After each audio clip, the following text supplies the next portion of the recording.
নমস্কার বন্ধুরা, welcome to my channel Nayana Dutta daily life ব্লগে আপনাদের স্বাগত। সুগার, এখন বেশিরভাগ লোকেদেরই ডায়াবেটিস আছে। সুগার যদি 100-র মধ্যে রাখতে চান তাহলে শুধু কিন্তু ওষুধ বা ইনসুলিন নয়, রোজ সকালে অভ্যাস করতে হবে 3 আসন। ওষুধ বা ইনসুলিন ডায়াবেটিস নিয়ন্ত্রণে রাখে সেই সময়ের জন্যে। যদি দীর্ঘমেয়াদী সুফল পেতে চান তাহলে কিন্তু অভ্যাস করতে হবে যোগাসনের কিছু পদ্ধতি। রক্তে শর্করার আচমকা বেড়ে যেতে পারে, আবার কমেও যেতে পারে। সুগারের ওঠানামা নিয়েই কিন্তু এই ডায়াবেটিস রোগীরা চিন্তায় থাকেন। ডায়াবেটিস রোগীদের ভারী খাবার খাওয়ার পরে কিন্তু রক্তে শর্করার মাত্রা আচমকা বেড়ে যায়। আবার রাতে ঘুমিয়ে ওঠার পরেও কিন্তু সকালে হঠাৎ করেই কিন্তু সুগারের মাত্রা কমে যায়। এই কমা বাড়া চলতে থাকে। তাই সুগারের রোগীদের সর্বক্ষণ রক্তে শর্করার ওঠানামা পরিমাপ করতে হয়, হাতের কাছে রাখতে হয় ওষুধ বা ইনসুলিন, সেই সময়ের জন্য কিন্তু নিয়ন্ত্রণে থাকে। যদি সুগারে 100-র মধ্যে রাখতে চান তাহলে খাওয়া দাওয়ার কিন্তু বিশেষ নিয়ন্ত্রণ প্রয়োজন।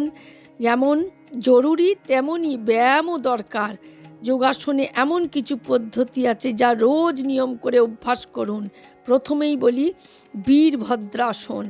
পাটা কিছুটা গ্যাপ রেখে, দূরত্ব রেখে, ডান পাটা ভাঁজ ফোল্ড করে হাত দুটো টান টান করে ওপরের দিকে রাখতে হবে। এটা 20 সেকেন্ড করে 3টে সেট করুন। একবার ডান পা, পরে বাম পা। এইভাবে আপনি বীরভদ্রাসন অভ্যাস করুন। সুগারের জন্য আপনি রোজ অভ্যাস করবেন এই 3-4টে আসন, তাহলে দেখবেন যে ওষুধ খাওয়ার সাথে সাথেও আপনার এই যে ডায়াবেটিস ওঠানামা একবার কমে যাচ্ছে, একবার বাড়ছে, এটাও কিন্তু আপনার নিয়ন্ত্রণে থাকবে সুগার। এটি বাম পা সামনে দিয়ে, একবার ডান পা, একবার বাম পা, এইভাবে 20 সেকেন্ড করে হোল্ড করে থাকুন। 3টে সেট করুন। এবারে বৃক্ষাসন। এটা যদি সোজা হয়ে দাঁড়িয়ে পা না তুলতে পারেন, দেয়ালে সাপোর্ট নিয়েও করতে পারেন। ডান পাটা ফোল্ড করে থায়ের সঙ্গে লাগাতে হবে। দেয়ালে সাপোর্ট নিয়েও করতে পারেন। এটাও 30 সেকেন্ড হোল্ড করে থাকুন। ডায়াবেটিস রোগীরা এই 3-4টে আসন যদি নিয়মিত করেন তাহলে আপনাদের এই যে সুগার, শর্করার মাত্রা যে বাড়া কমা, সেটাও কিন্তু নিয়ন্ত্রণে থাকবে। এটি বৃক্ষাসন।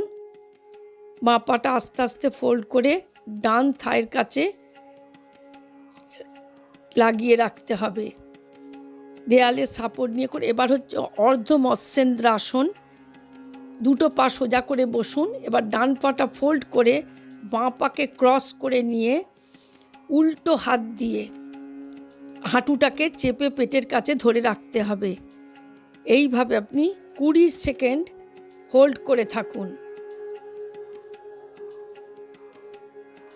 এটাও 3টে সেট করুন। যদি না পারেন একটা সেট করুন। একটা করতে করতে আপনার 3টা অভ্যাস হয়ে যাবে। দুটো পা সোজা রেখে একটা পা, এবারে অন্য পাটা করুন। বাঁ পাটাকে ফোল্ড করে ডান পাটাকে ক্রস করে হাঁটুতে, পাটাকে মাটিতে নামিয়ে রাখতে হবে। উল্টো হাত, এবার ডান হাত দিয়ে বাঁ পাটাকে, হাঁটুটাকে চেপে পেটের কাছে ধরে রাখতে হবে। এইভাবে 20 সেকেন্ড ধরে থাকবেন। আপনারা সুগারের যারা রুগী, ডায়াবেটিস রুগী, তারা কিন্তু ওষুধ ইনসুলিনের সাথে সাথে যদি নিয়মিত আপনারা এই 2-3টে যোগাসন অভ্যাস করেন আপনাদের এই ডায়াবেটিস নিয়ন্ত্রণে থাকবে। এটি যোগমুদ্রা। এটা বজ্রাসনে বসে করে, কিন্তু সবার পক্ষে বজ্রাসনে বসা সম্ভব নয়। এটা আপনার কিডনি, লিভারকেও ভালো রাখতে সাহায্য করবে। দুটো হাত নাভির কাছে রাখুন, সুগারও নিয়ন্ত্রণে থাকে। প্রতিটা আসন যদি খালি পেটে করেন মর্নিংয়ে বা সকালবেলা তাহলে খুব বেশি উপকার পাবেন। সকালের ব্যায়াম বেশি উপকার, বিকেলেও করতে পারেন, কিন্তু ভরা পেটে এই আসনগুলো না করাই ভালো। কিন্তু যাদের হার্টের অসুখ বা কোনো ক্রনিক রোগ আছে তারা কিন্তু অবশ্যই ডাক্তারের পরামর্শ নেবেন বা শবাসনে বিশ্রাম নেবেন। আজ এই পর্যন্ত। নমস্কার।